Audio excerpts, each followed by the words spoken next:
Menko Polhukam Mahfud MD pada Selasa 8 Agustus 2023 menerima laporan kronologi sejumlah personel TNI yang menggeruduk markas Polrestabes Medan pada Sabtu lalu.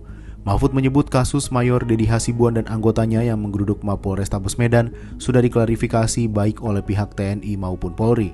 Saat ini personel TNI yang diduga terlibat dalam peristiwa itu tengah diperiksa oleh Puspom TNI sebelum ditentukan langkah hukum selanjutnya. Sudah diklarifikasi kasusnya baik oleh TNI maupun oleh Polri. Sekarang tinggal langkah-langkah berikutnya yang akan diambil untuk penertiban. Ya kan sudah mulai diperiksa, mulai ditangani oleh Irjenat dan Puspom Angkatan Darat. Sudah gitu. Saya sudah mendapat resume laporannya tadi malam, sudah sampai apa titiknya. Hari ini mungkin akan dilakukan pemanggilan, tetapi kronologi peristiwanya saya sudah dapat. Senada dengan Mahfud, Panglima TNI Laksamana Yudo Margono memerintahkan Pangdam Bukit Barisan dan Puspom TNI memeriksa para prajurit yang diduga terlibat dalam penggerudukan Mapolrestabes Medan pada Sabtu lalu. Yudo menyebut tindakan anggotanya tidak etis dan menjamin tidak akan ada impunitas serta tidak menutup-nutupi kasus anak buahnya yang melanggar aturan.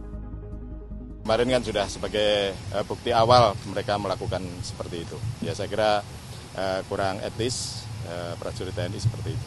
Itu kan oknum, bukan nama institusi, ya, termasuk bukan atas nama Pangdam, bukan atas nama institusi Kodam, tapi kan Satuan Kumdam. Ya, makanya kemarin saya perintahkan Pangdam untuk segera periksa dan Puspom TNI juga untuk membackup untuk memeriksa. Jadi ada hal yang seperti itu kita langsung tidak ada, ya di impunitas tidak ada, menutup-nutupi tidak ada. Saya sudah sampaikan. Kita tegas kalau ada prajurit-prajurit yang melakukan pelanggaran.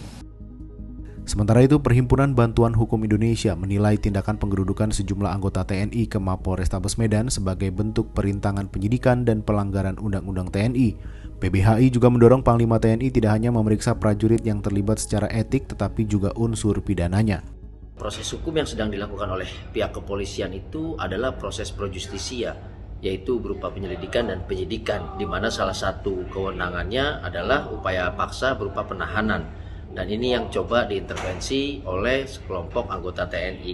Nah, dalam konteks intervensi ini terhadap proses hukum, penyidikan ini tidak boleh dipandang sebagai sikap biasa atau tindakan teknis saja gitu. Tetapi dalam konteks hukum pidana ini harus dipandang sebagai salah satu bentuk obstruction of justice atau tindakan untuk menghalang-halangi penyidikan.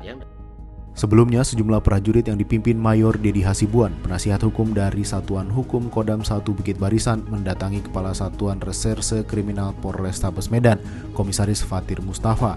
Mereka mendampingi Dedi meminta penangguhan penahanan seorang tersangka yang diduga terlibat pemalsuan tanda tangan sertifikat tanah yang tidak lain adalah kerabatnya.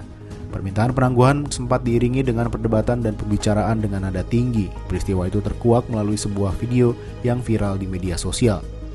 Insiden ini terjadi tidak lama setelah sejumlah personel Puspom TNI mendatangi kantor KPK dan menyatakan keberatan dengan penetapan tersangka 2 prajurit aktif TNI dalam kasus korupsi di tubuh Basarnas oleh lembaga anti rasuah tersebut. Meski 2 tersangka TNI aktif sudah ditahan di tahanan militer, kejadian tersebut sempat memicu polemik di publik.